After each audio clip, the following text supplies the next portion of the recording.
I think the way to ensure compounding is be thoughtful about cap structure, have cognitive diversity in your team, and then have these bunch of people who don't have a veto over you, but who can protect you from yourself.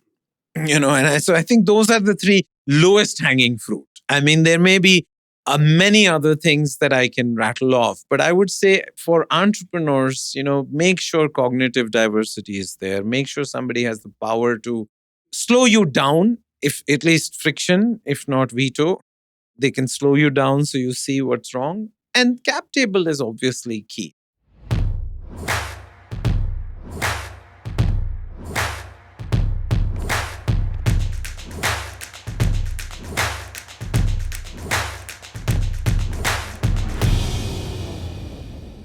My guest today is Manish Sabharwal, the Vice Chairman of TeamLease Services, one of India's largest employers. Manish has served as an independent director on the board of the RBI and is the managing trustee of the New India Foundation, which offers fellowships to write books about post-1947 India. Writing being his passion, he's been a columnist for Indian Express and a board member of Neve Academy. He has an MBA from Wharton School. We share that, Manish, and a bachelor's degree from SRCC Delhi. And his journey, to me at least personally, has been testament of the power of entrepreneurship. I've seen two of his entrepreneurial journeys. Manish's columns at the Indian Express range from urbanism, policy, and of course, labor. Also, voracious reader. I'd highly suggest you check out his suggestions on Goodreads. There's some real gems in there, though I have to admit I've only gotten past Dalio and one other of your history books out there. I know you're an avid reader of history and politics. On this episode of the Blume podcast, we want to understand more about Manish, his motivations, his ability to persevere, how he shaped the Indian workforce using TeamLease as a platform, and his advice to other young entrepreneurs who are building. Welcome to the podcast, Manish. Thanks, Karthik. We've set little context around the idea that this year's theme is the power of compounding. And that can mean different things to different people. So I wanted to understand what, at a high level, what that meant as a phrase to you in different contexts. And I always quote Manish Sabharwal on one epic quote, which I first read in The Economist back maybe in 2006. It's a unique moment in the lifetime of a nation that we're sitting on. Do you think we've delivered that promise in the context of this question, sitting 16, 17 years later? And have we done enough to see the power of compounding play out that India's destiny for this century, basically? I mean, I think so. I think that, India was two reckless experiments in 1947. Political experiment has paid off spectacularly. No other country had given universal franchise at birth. Some women in Switzerland got to vote in 1972. So I think the difference in India and Pakistan born on the same night is that 3 million people in India win an election and 22 million people stand for an election. Now, from a sequencing perspective, can you combine mass prosperity with mass democracy? Nobody has really done it at this scale. China made its citizens choose between their wallets and their freedoms. So we delivered mass democracy. But for the first 72 years, we didn't deliver mass prosperity. It wasn't God's will that it should take 72 years for 1.3 billion Indians to cross the GDP of 66 million Britishers. We did that a few years ago. I think 1991 was a spectacular break with the past. But we left out formalization, urbanization, industrialization, financialization, and human capital.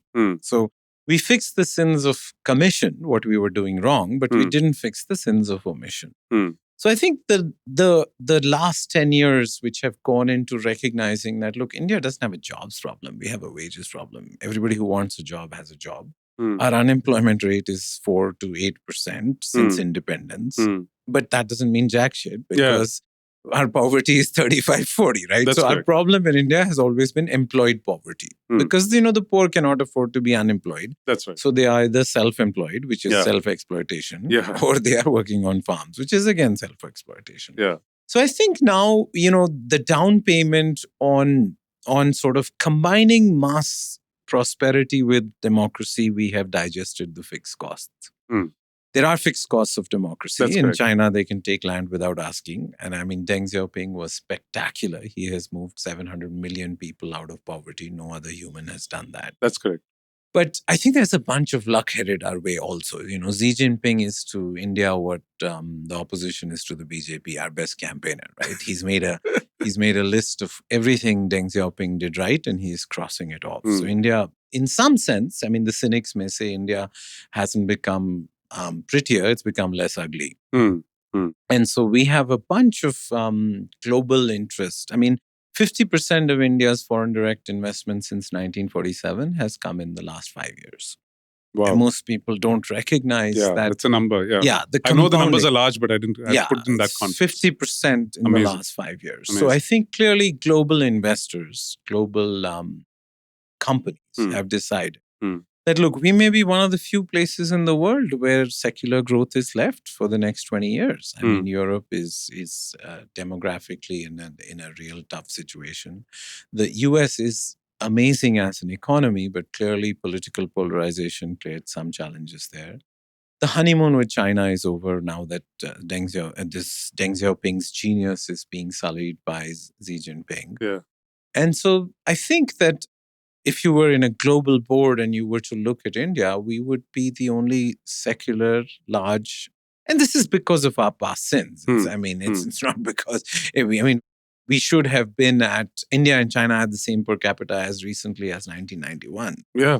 And now they're 5 times more than us. Yeah. So I think the opportunity right now for India is a bunch of luck and a bunch of skill. But obviously a bunch of choices, right? Dumbledore tells Harry Potter in Chamber of Secrets, it's our choices more than our abilities. And I think we made some crappy economic choices in 47. But 1991, we started fixing those choices. And in the last 10 years, I think we finally accepted that poverty is about productivity.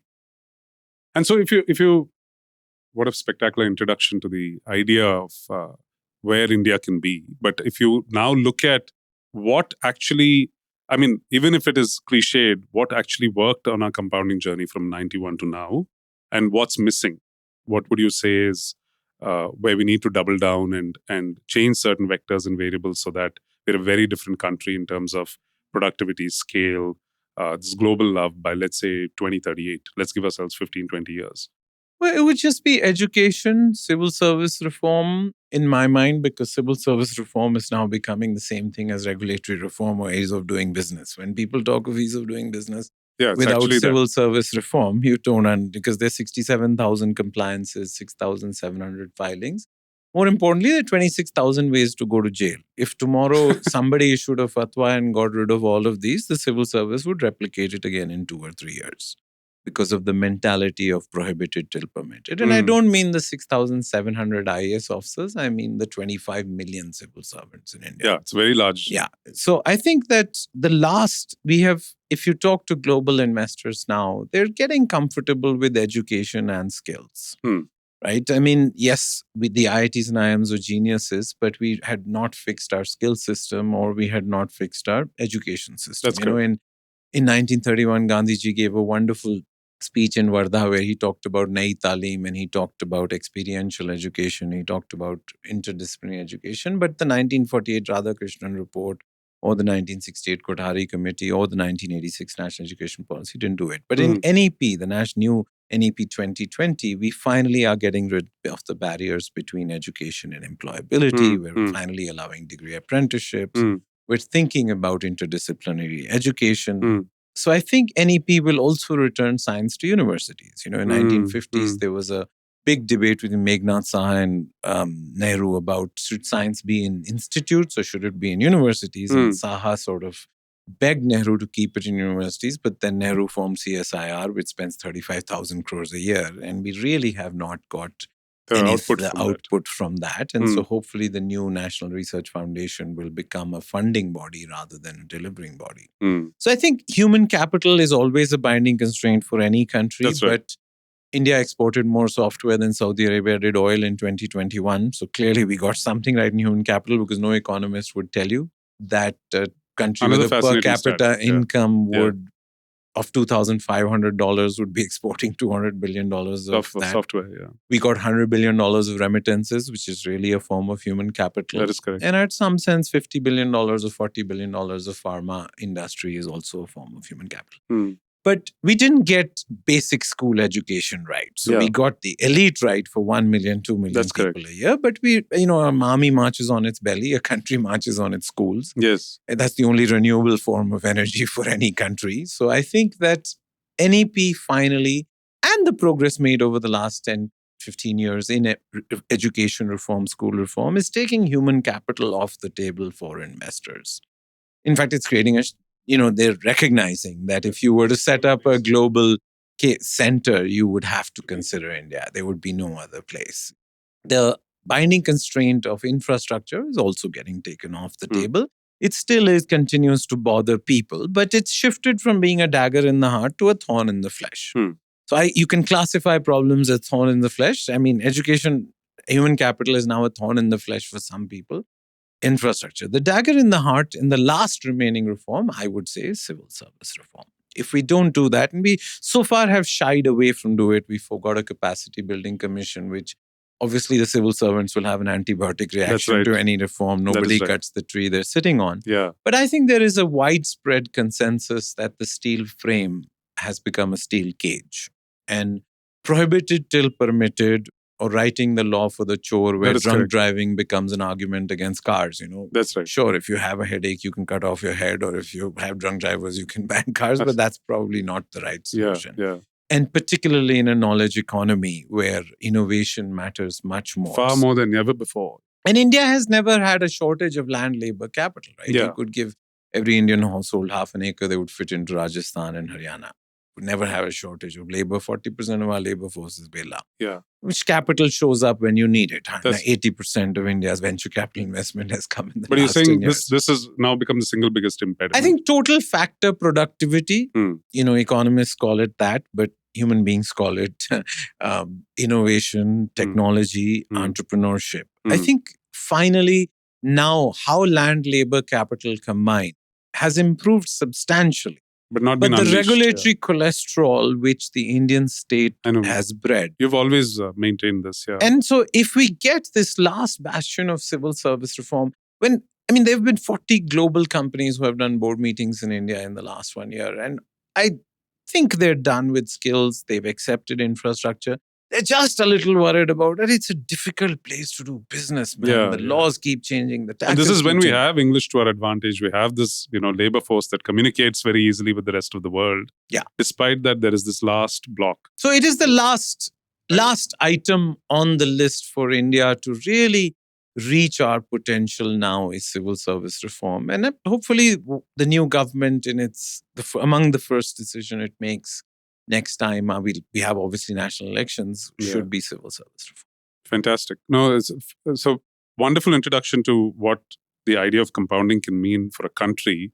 Now, if I can switch gears a little, people would love to hear what drove Manish Sabharwal, the college student at SRCC, down these various paths of entrepreneurship early in your life.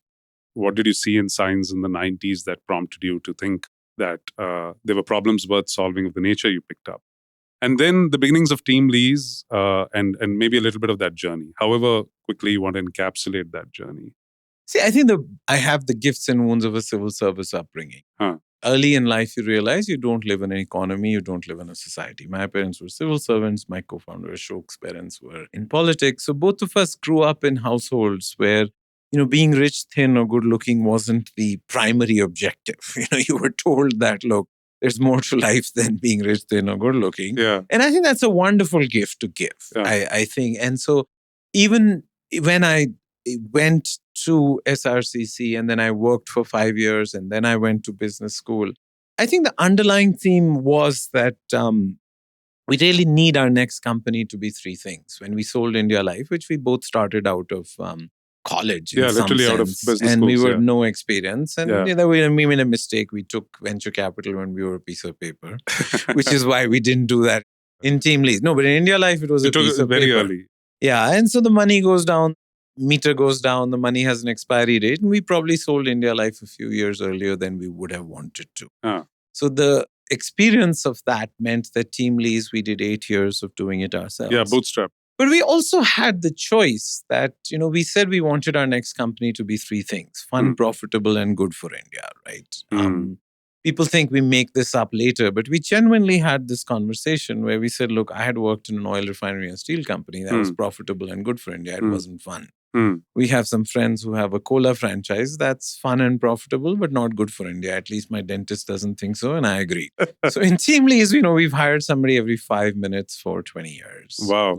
Profitable. What a number. And I think we're sort of fun because we get to make the case that the only way to make India less poor is to give them jobs. Yeah. And, job changes the life in a way that no subsidy ever can. So I think India Life was really a child of happenstance. But TeamLease was a child of India Life. We were a B2B company. Our customers from India Life asked us whether we would provide them with TeamLease services. Yeah. Originally, when we started, my wife asked me, you went to Wharton to be a labor contractor? But it was clear to me that whoever would control employers would control education, employability, and staffing. India's people supply chain, the binding constraint is not people. Correct. The binding constraint may be skilled people, but the binding constraint more than people or skilled people in the right place at the right time is really employers. Because there's 63 million enterprises in India, 12 million don't have an office, 12 million work from home, only 1 million pay social security. There are only 23,500 companies in India with a paid-up capital of more than 10 crores. So the binding constraint, we recognize that whoever controlled employers in some sense, or whoever serviced employers could always find kids. So we've never found jobs for kids. We found kids for jobs because we recognize that the employer is what is scarce. Finally, you should focus on what is scarce if you want to create a large business. And so employers were scarce. And employers cared about compliance. They cared about hiring. They cared about technology. But we were also in a hygiene business, right? We realized that, look, we're not a high margin business. And anyway, entrepreneurship is the art of staying alive long enough to get lucky. How do you get lucky? You buy more time. How do you buy more time? You be frugal with capital. Our paid up capital is 18 crores. Our net worth may be 1,000 crores. But our paid up capital is 18 crores because we recognized that we were not going to go offshore. So we had to build our cost structures for the Indian market. Nobody's going to pay you more just because you raise more money. That's correct. And shareholders don't pay salaries, customers do anyway. That is correct. So the TeamLease evolution from saying we're going to start with the employment business, we're going to add the employability business, we're going to add the education business, has after a point really been driven by customers because they shifted quickly from saying we care about attrition, we care about productivity, and we care about time to hire. Now, can you solve the composite problem rather than just say, trespassers will be recruited, this guy has a pulse, you hire him, I don't care whether he's productive or not. So I think India Life was from 96 to 02. They sentenced me to 2 years in Singapore, which I hated. King of a small kingdom is still king. We sold it to Hewitt Neon. But since then now, it's really been, we recognized also that this was going to be our life's work, right? Putting India to work, which is something we put as our vision and our slogan and our logo. And when we started the company, it wasn't something we were going to do in our lifetime. And I think that's been an unfair advantage for this company. Because you've got a goal that you're not going to reach in your lifetime, right? and so that really becomes a real unfair advantage because you're perpetually one step behind what you need to be doing and what you want to be doing. So my sense is that obviously, as Eliud Kipchoge says, you run the first half of the marathon on your legs and the second half on your mind. Right? We are now struggling with what brought us from 0 to 10,000 crores is not going to take us to 25,000 crores. That is and correct. I think so. But I think the other advantage we had, which we learned from India Life and we brought very ferociously to TeamLease, was our shareholder role is different from my board member role, which is different from my executive role. Correct. Then in most Indian entrepreneurs, that is fantastic to recognize that early in your entrepreneurial life. Most people think they're concurrent and they're guaranteed. Our mind is quite clear. We'd rather be rich than be king. If someday somebody tells me the market cap will go up by you quitting, I'd be the first person to do it. But anyway, when you approach sort of 20, 25 years of now we're going to be 25 years soon. I think you also start thinking about, what is the next best way to institutionalize the company. So Yeah. the last 5-10 years have been spent on that more than. I think it's fantastic to see that evolution. And this is the point I was trying to make on the motivation behind the podcast, because they don't hear from enough poster children who have actually gone through this kind of a journey and thinking. And the earlier you instill it, you have a shot at getting there. And this point that you made around these three different roles is widely misunderstood, sadly, in the broadly, maybe in aggregate entrepreneurial community in India. And sadly, even in a very educated, high-profile, venture-backed universe of really smart people, right? This is the elite of the elite who are getting this money. But the thinking is unfortunately still a little Luddite on that front. How do you balance the next quarter and quarter century? It's not a trivial idea, right? Yeah. So, I grew up in Kashmir, and they distinguish between amanat and jagir, right? Amanat is misunderstood as trusteeship, but jagir everybody knows, right? Yes. The Maharaja of Cooch Behar used to spend 50% of the treasury on Cartier and Rolls Royce. Yeah. It was his jagir, idiot. Yeah. But amanat it's not yours. You're supposed to hand it over in better condition than you got it to the next That trusteeship generation. has to move. And I think it's hard. I just met the chief minister of a large Indian state, and I asked him, so how are you going to pay for these new pensions you announced? He said, but I don't have to pay these pensions. The chief minister 25 years later have to pay these pensions. Now, how is this different from, I was on the RBI board, and I remember an email from one of the goofy banks where the treasury guy was selling a 300 crore derivative to a large Indian company. And the risk guy replies to him saying, why are you selling this? We're going to lose money and the company's going to lose money. Yeah. And the idiot replies, IBG, YBG. So the risk guy replies saying, what do you mean? He says, I'll be gone, you'll be gone. My God. So I think this notion of contraction of people's time horizon that you should maximize for your 3-year, 5-year, 7-year time frame. Yeah. I think is very corrosive, right? It is. Because if you optimize for 5 years or 7 years, if you're playing a one innings game, then you will run your company very differently. Absolutely. You will capitalize your company very differently. Yeah. You will hire very different kinds of people, right? Absolutely. Being consistently warm is so much more boring than being hot or cold. Yeah. It may be more sustainable. I think it's more compounding, right? And I think that the test which you probably also give everybody. I was at Bangalore recently and I told the kids, will you take 10 lakhs from me now or 1 paisa doubling a day for 31 days? And obviously 65% of the kids took 10 lakhs, but 1 paisa doubling a day for 31 days is 1 crore 6 lakhs. Yeah. But my Marwadi wife, who for the first time went along with me, said something very interesting on the way back because she calculated it. Yeah. She said, till the 24th day, you're better off taking 10 lakhs. 10 lakhs, yeah. It's only in the last 6 days. So what if you die? What if you run away? What if you default? Yeah. So I think that the problem with understanding compounding is that you have dessert at the end of the meal, right? Yeah.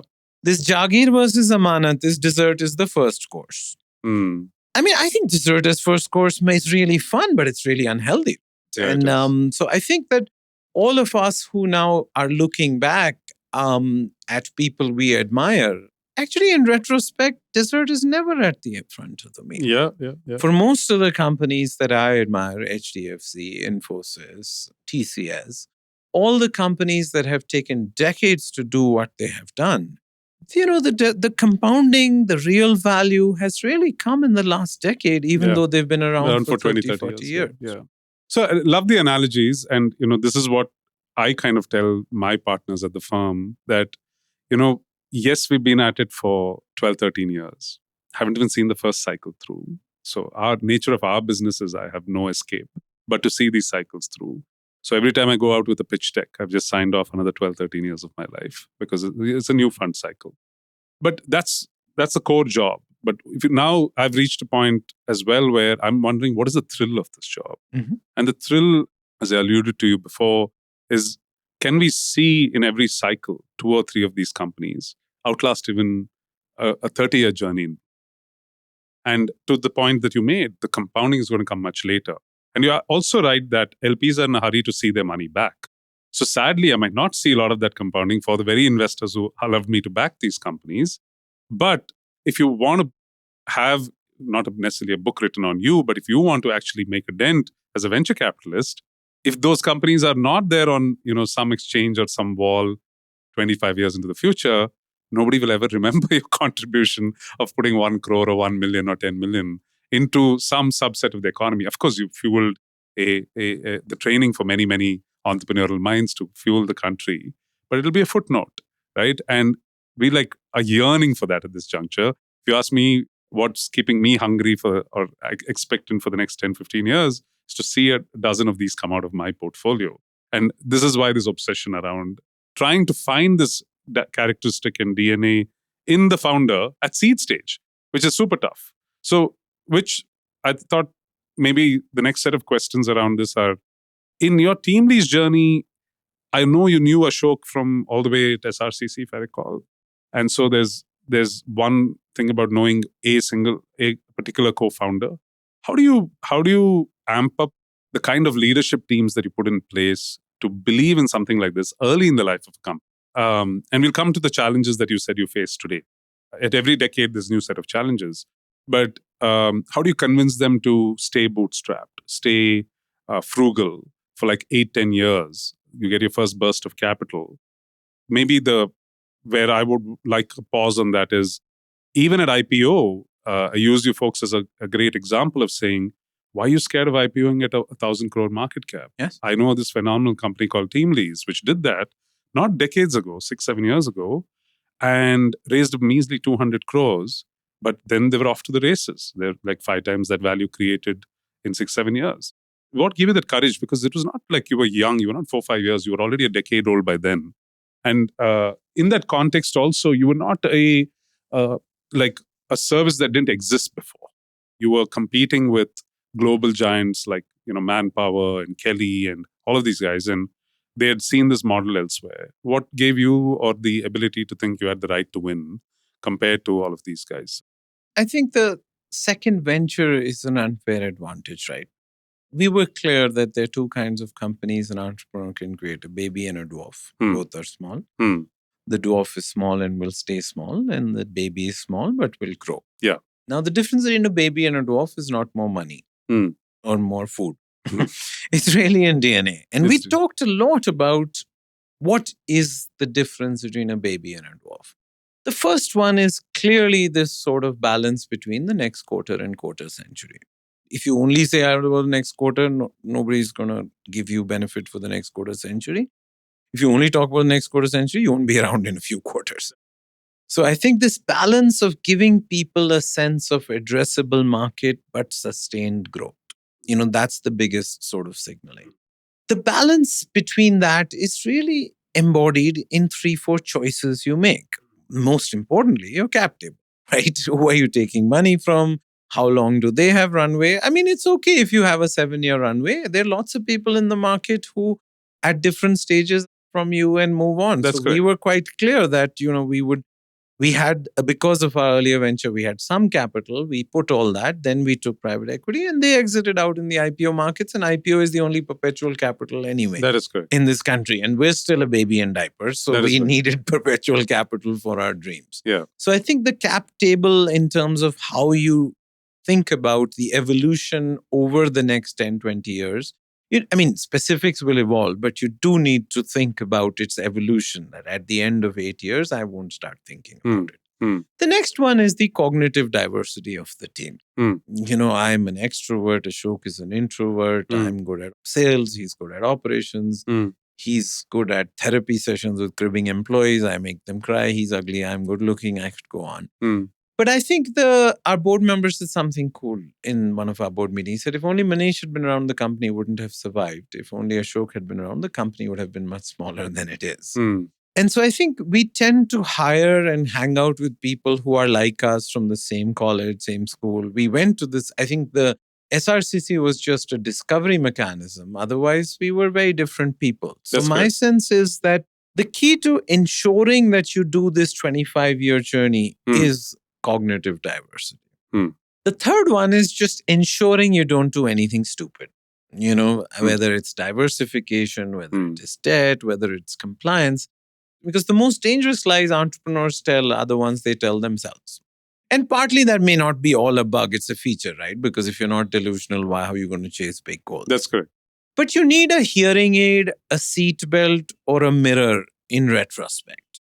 Because if you don't have the hearing aid, seat belt, or mirror, you're going to do something stupid and that's going to reduce your chances. So I think the way to ensure compounding is be thoughtful about cap structure, have cognitive diversity in your team, and then have these bunch of people who don't have a veto over you, but who can protect you from yourself. So I think those are the three lowest hanging fruit. I mean, there may be many other things that I can rattle off, but I would say for entrepreneurs, make sure cognitive diversity is there. Make sure somebody has the power to slow you down, if at least friction, if not veto.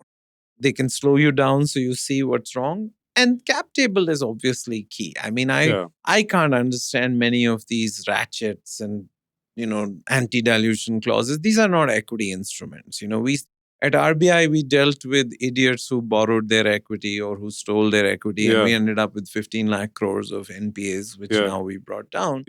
But equity was meant to be equity. I mean, if equity is quasi debt or quasi exploding or quasi imploding, I don't know what people were thinking. So my sense is cap tables are really, really important, and don't fool around with that. There's no new way to do this. No, fantastic lessons. I hope the entrepreneurs are imbibing all of this from your thoughts. But now, switching gears a little, I know for a fact, I know when I came and met you and Ashok in your offices, this was back in 2008 or so, it felt like you were exploding, like you were getting to 60,000, 80,000 employees even back then.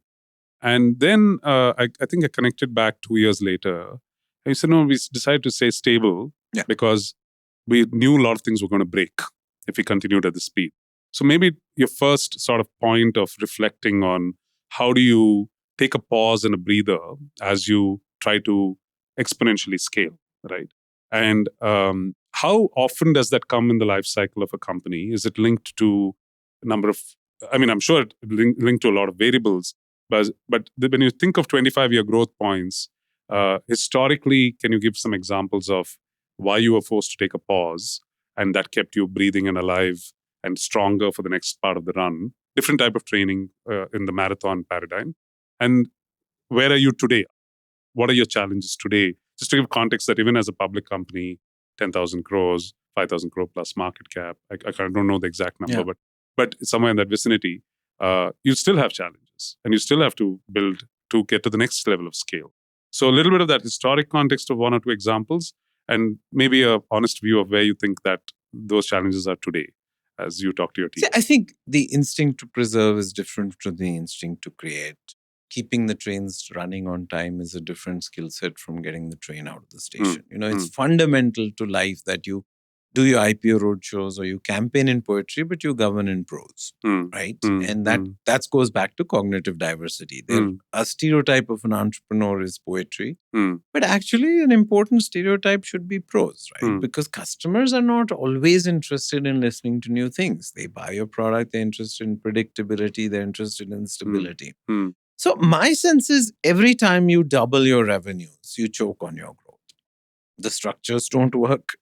The list of ingredients is obvious, but the recipe is not working. The list of ingredients look the same, but the recipe is now different. And so my sense is every time you double your revenues, it's nice to digest your growth a little bit. Does that mean you have to slow down? Can you build anticipatory technology infrastructure? Can you hire people?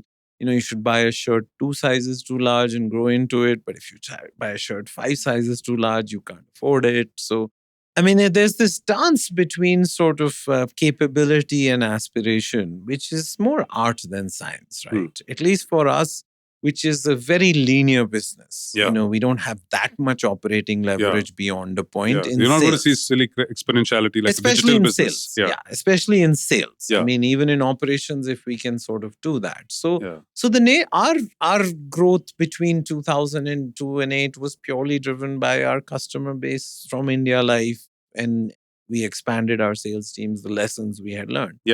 But then, going from zero to second floor doesn't take you from second floor to fifth floor. Yes. And that's when we had to change our org structures. Structures are very powerful things. You don't think about structure and people talk about culture eats strategy for breakfast. My sense is, structures eat strategy for breakfast. Cultures are very nebulous things, and you don't want monoclonal cultures also.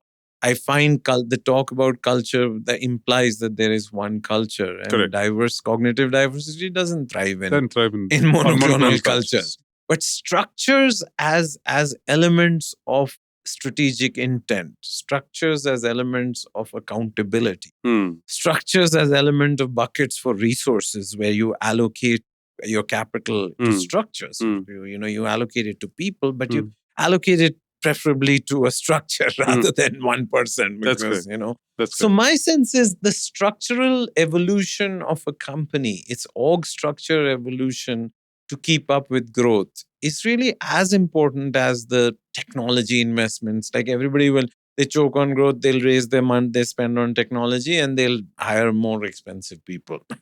I mean, both those are sort of putting lipstick on a pig. I mean, finally, you've got to think about structures. As do you have stronger horizontals like HR, finance, marketing, and IT?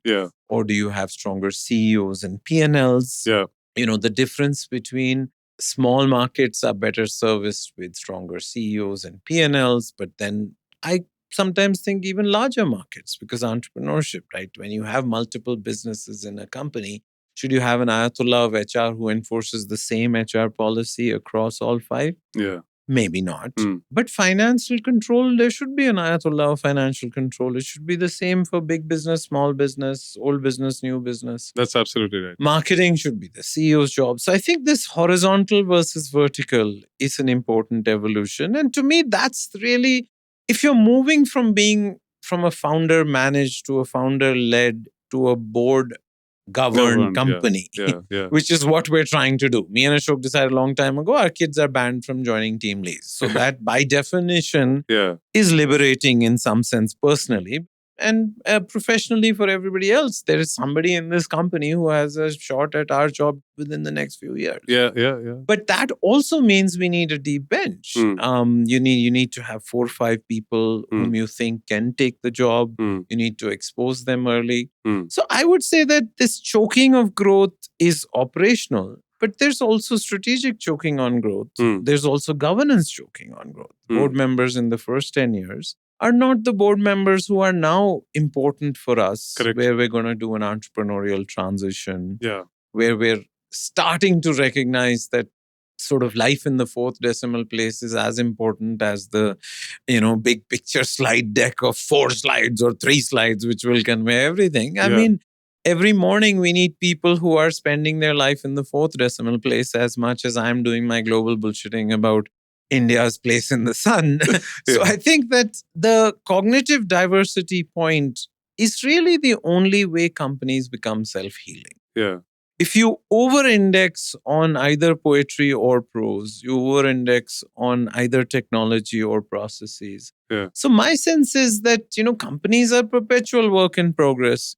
Large companies now, I see they are sort of I've never met a small company that doesn't want to be a big company.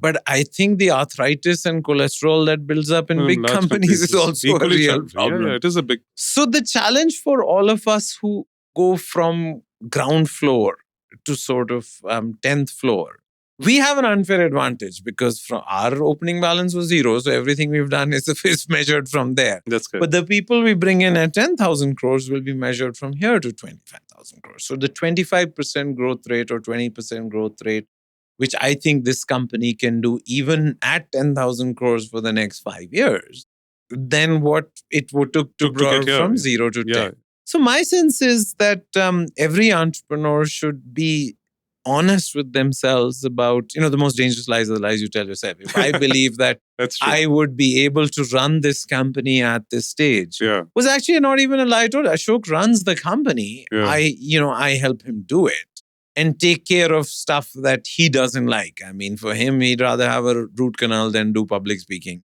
I would rather have a root canal than attend an operations meeting. So it's a nice trade to have, right? it's TeamLease 4.0 now. 1.0 was with private capital. 1.0 was with no external capital. 2.0 was with private equity. Private capital, yeah. 3.0 was the first 5 years of being listed. Yeah.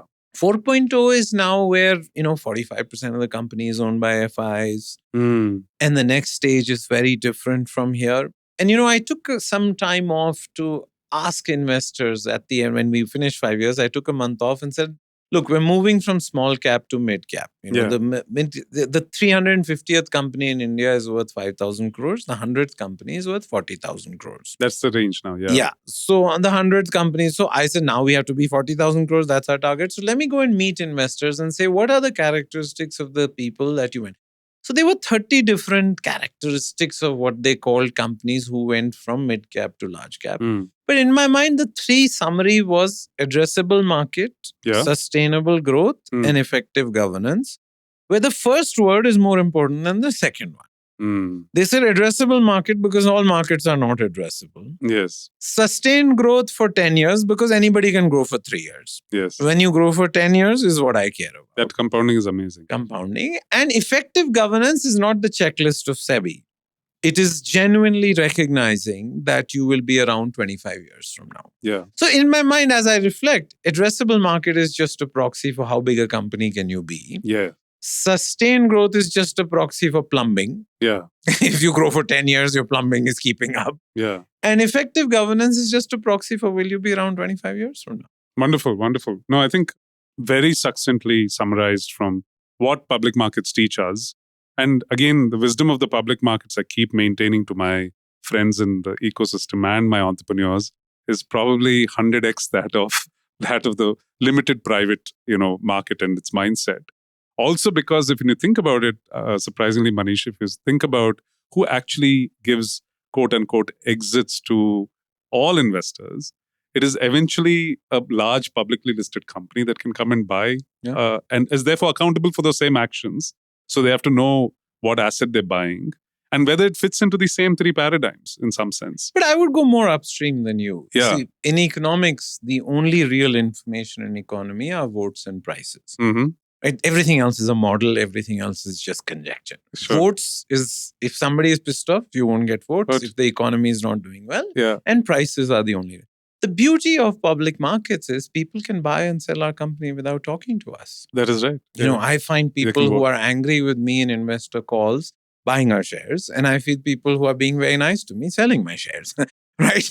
And so obviously markets are created by buying and selling. So I think the beauty of public markets, it really is good for an entrepreneur because it creates a hearing aid in ways that sometimes your board isn't, right? If there are more people selling and then buying, then at some point you've got to stop calling them myopic. You've got to say, they're not, they don't understand me, they don't understand my company. Yes. So I think that if you really treat your company like an amanat, I think a listing is probably the right destination that you should target, And the best way to do that is to run your company like we didn't have to change our auditor. Our auditor was a Big Four from the day we were born. We didn't have to change any accounting policy. Is to run your private company as if you were public. In its plumbing, in our board meetings, we used to have the board agenda. It has to be the way, I agree. Almost from 2008 to 15, our plumbing accounting was like that of a public company because you must always act like who you want to be. You must dress like who you want to be. I would humbly submit that's been the biggest failure of the venture-backed ecosystem because all of that has been kicked down the road. But why? I think two things. One, it requires a certain board-level discipline and training for founders who've never done it before. And there is incredible peer pressure and market pressure to sort of keep up with the Joneses in some sense in terms of velocity. If your competition is not behaving in that fashion, you feel you lose out by investing in. This is why I also alluded to how did you have the courage to stand up to your competition at that point? Because that seems to be the biggest fear here. And a lot of first-time founders who may not have had the India Life journey that you had, we see second-time founders be much better at this because they know they're not building for the short term. And they grapple with these situations. Maybe they may not have solutions on day one, but they grapple with them at least much earlier in the life of the company. But first-time founders, I think you have to force the education down. And recently we were having this governance conclave as a part of the G20 discussions set up by Amitabh Kant. And we met at Alibag, and there was a debate around the table. So the entrepreneurs very bravely, one of them, including another Manish in my portfolio, the CEO of Purple, saying, no, it's my responsibility. I, as an entrepreneur, should not be waiting for anybody to teach me this. Inherently, I should have it. But I was actually alongside, let's say Vivek of McKinsey was on the side of, we have far more experience and oversight and judgment and wisdom over 23-year-olds, 27-year-olds, 32-year-olds. And we've seen this across multiple boards. We see the ramifications of not getting this right. What are we waiting for? It has to be education on day one. Instead, the VC is worried about whether you can get company hot valuation round and get more capital into the company. You're postponing some of this plumbing. But do you think VCs who have operating experience are better than people who are bankers or financial types, or that's not a fair sort of distinction? Because I've seen both, and intuitively theory would say that somebody who's run a company is better than somebody who's purely been a financier. But I guess a good board member is about judgment more than that is correct. And so there, I don't know whether you can. I would say the private equity folks are even more trained in watching or looking for this very carefully, because they deal with just the fear in India on whether you're getting a clean founder mid-stage in their journeys. So their eyes are trained to actually look for all of these anomalies, because they're checking in 8 years, 9 years, 10 years later in a lot of the cases. And that's probably half the audience you've met, if not all of the audience. Venture is unfortunately a little different, which is the school of thought I've come from.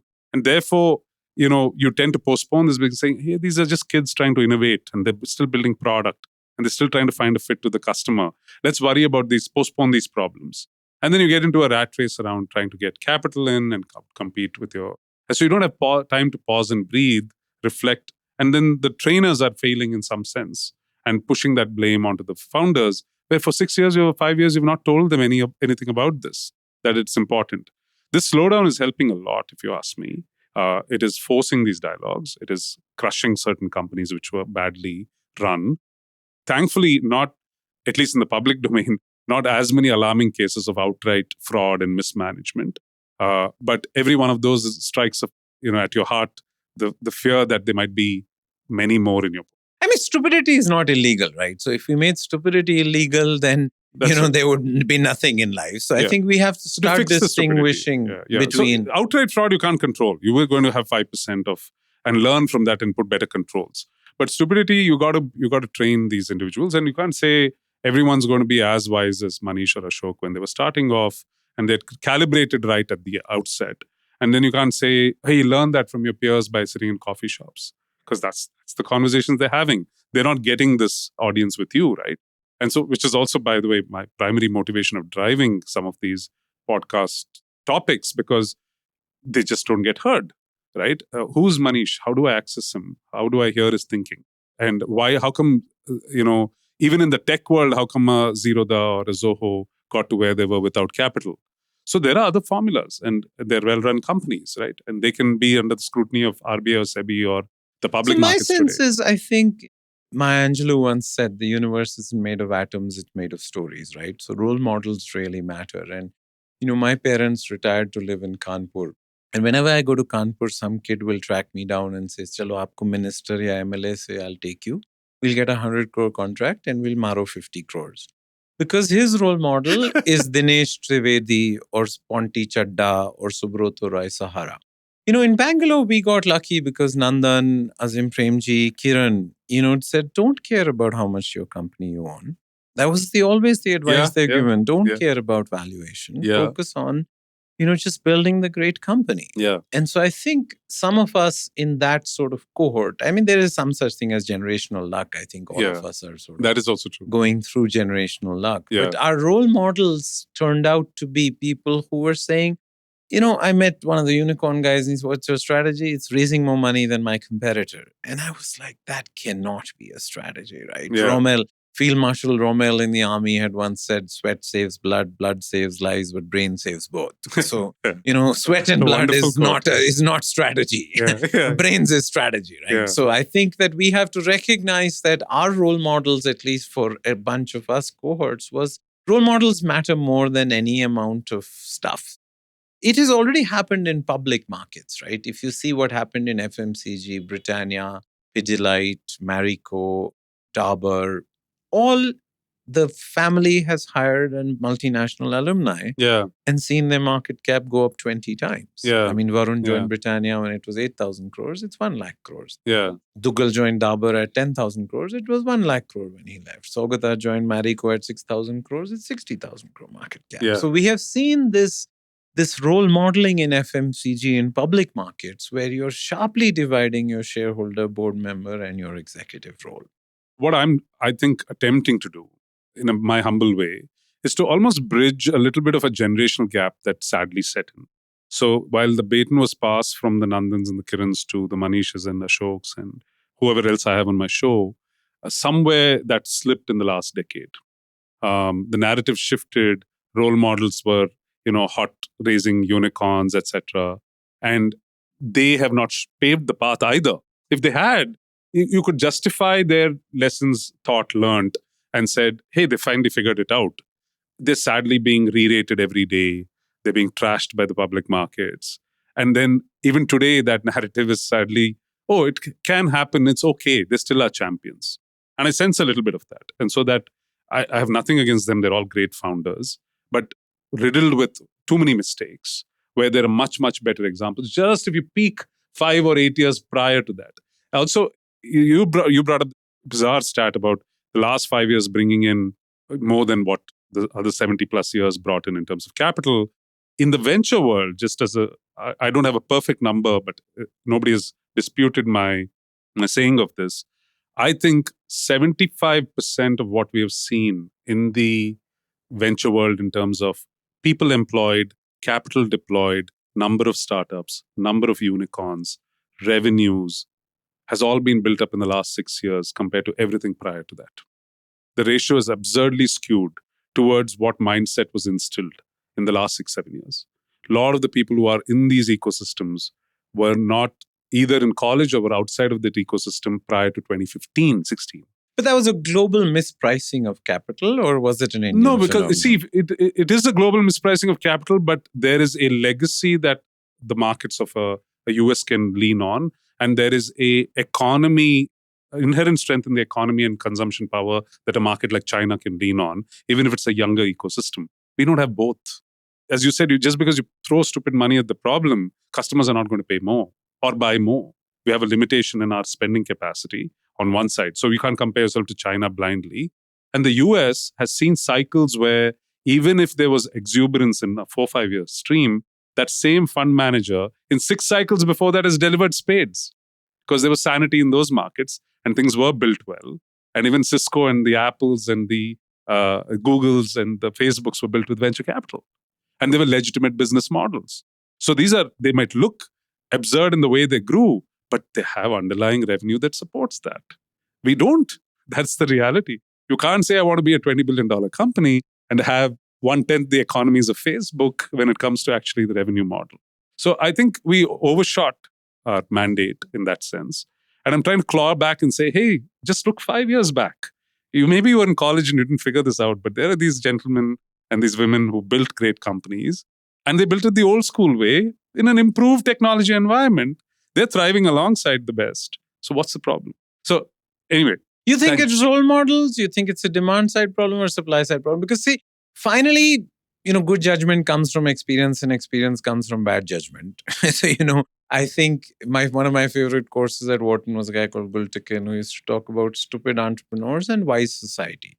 Right? That entrepreneurs need to be delusional. Yeah. 10 of them. Yeah. Society needs all 10 to believe they're delusional, but Yeah. society only needs 1 to succeed. Yeah. But since it doesn't know which one, it will encourage all 10 to be hormonally imbalanced. Which is absolutely, you can take that quote and apply it to what it defines venture capital.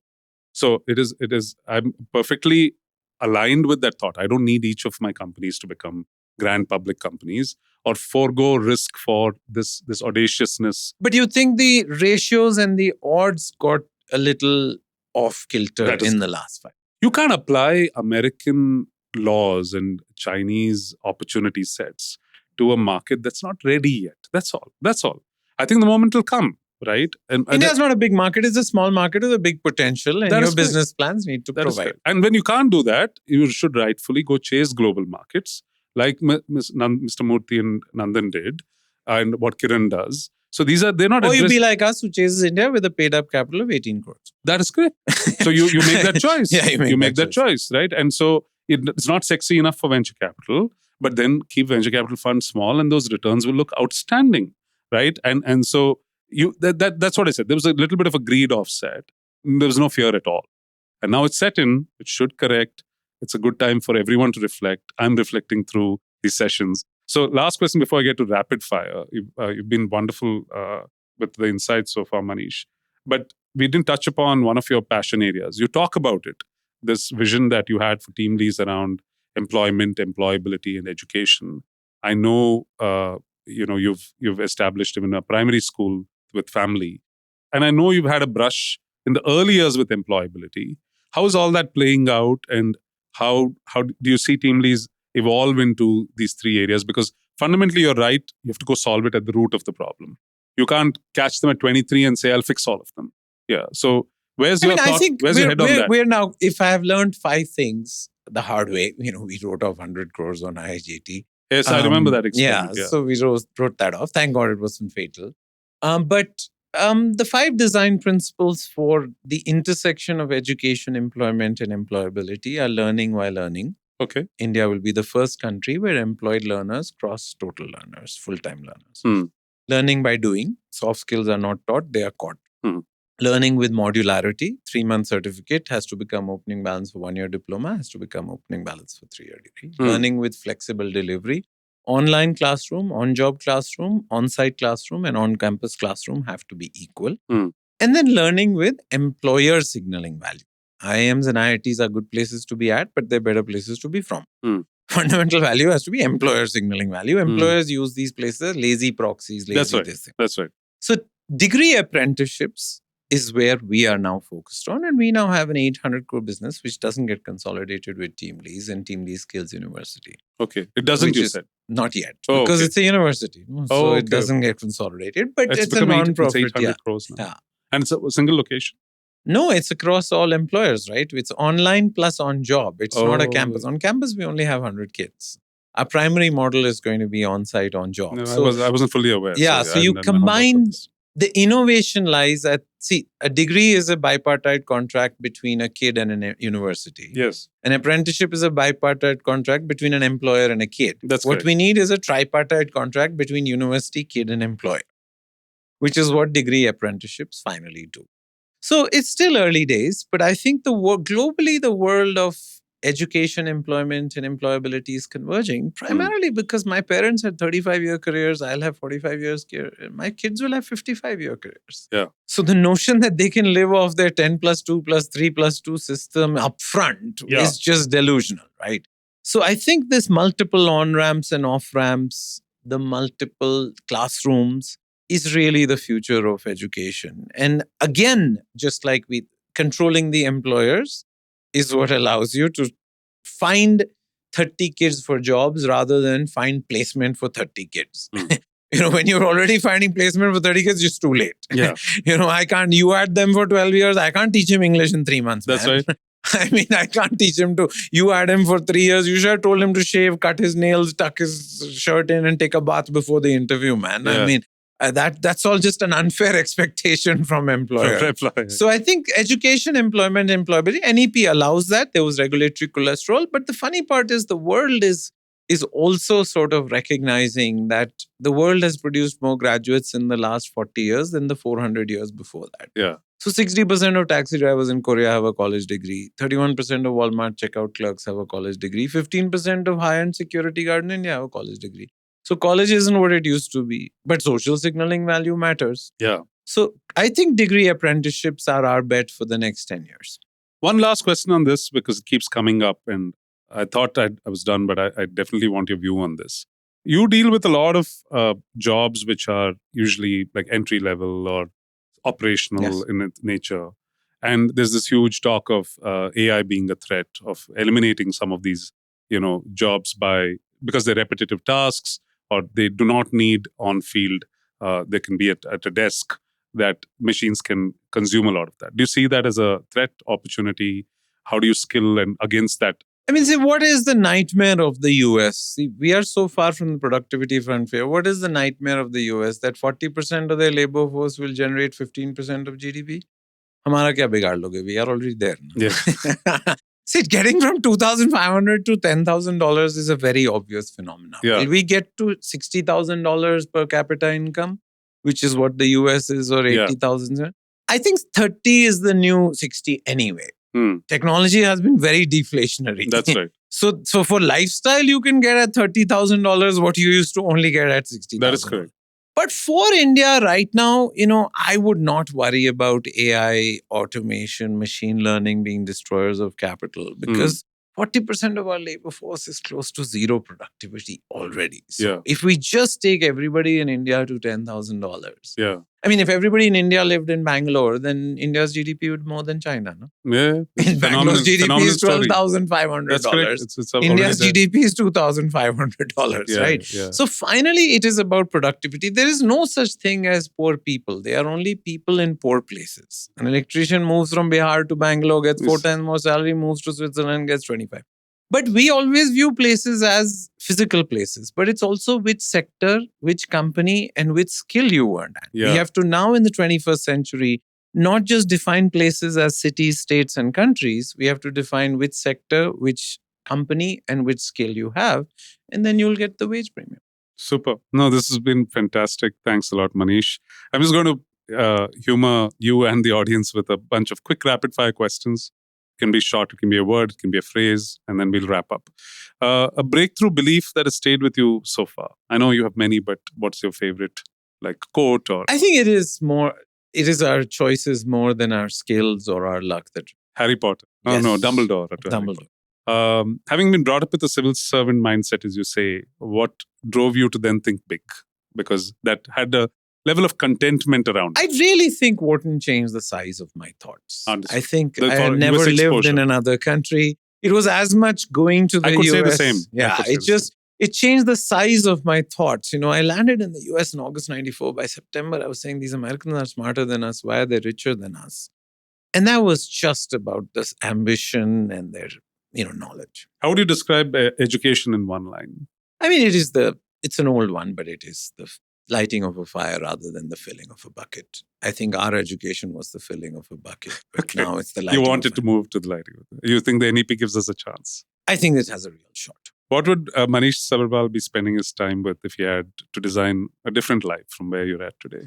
I don't think it would be very different. Yeah. I mean, I worry because if you change something in the past, I may not end up where I am today. And so I think the right combination of sort of private, public, and non-profit is what I've managed to get to now. No, and I know you've already found that balance. Despite being at the helm of TeamLease for the last 10 years, you've actively started moving there. So it's fantastic. Thanks for all your service in that sense to the nation. I know you're an avid book reader. Specifically for this audience, I would say. I know you'll have many favorite books, but if bulk of our podcast audience are young entrepreneurs who want to learn from you and your experience, what would be good go-to books that you could recommend? I mean, I would say the ultimate cognitive capability in people I admire is strategy. Right? Strategy is the art of reconciling unlimited aspirations with limited resources.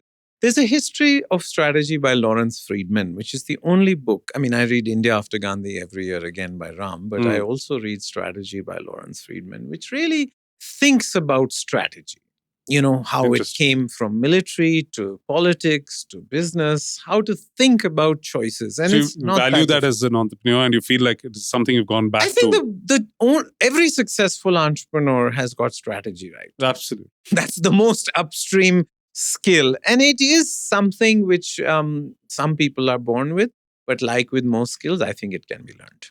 Super. And other than books, where do you draw a lot of your inspiration from? I know you're extrovert and you meet people, but any other source? You only learn from the books you read, the people you meet, and the roles you play, right? I went to Wharton, but the best finance classroom I've ever been in was 5 years on the RBI board.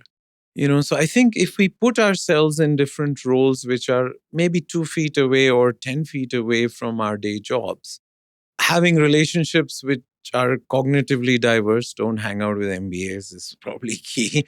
And then, and obviously, diverse reading. So my sense is this lifelong learning plan that everybody has to craft for themselves based on they know what time they learn best or from whom they learn best. It's very customized. But it's people, relationships, and roles are really the only three ways. I'm fortunate enough to be married to a practicing artist. Yes. And that audience and that crowd sort of fills so many different parts of your brain and your experiences, which is exactly how I relate to what you just said. Again, fantastic sort of set of insights, Manish. Thank you for your time. I think I will personally force a lot of people to hear snippets of this if they don't know Manish Sabharwal, because I think what you laid out today, starting from this idea of strategy being at the helm of how an entrepreneur should. That's the biggest competitive advantage if you can shape your frameworks to all the wonderful narratives around India and your learnings from TeamLease would be great learnings for our entrepreneurs. Thank you once again. Get them to think about amanats versus jagirs also. Yes, that is actually the only, I think, thing that leaves you hungry and aspirational for the idea of compounding in some sense. And sadly, it's not well understood. And I hope we change. Somebody wrote to me recently on the back of our first episode of the podcast. And all I could think was, okay, one entrepreneur's mindset changed. And so it's one by one. Yes. We'll keep pushing. And thank you for contributing. Wonderful. Great to catch up.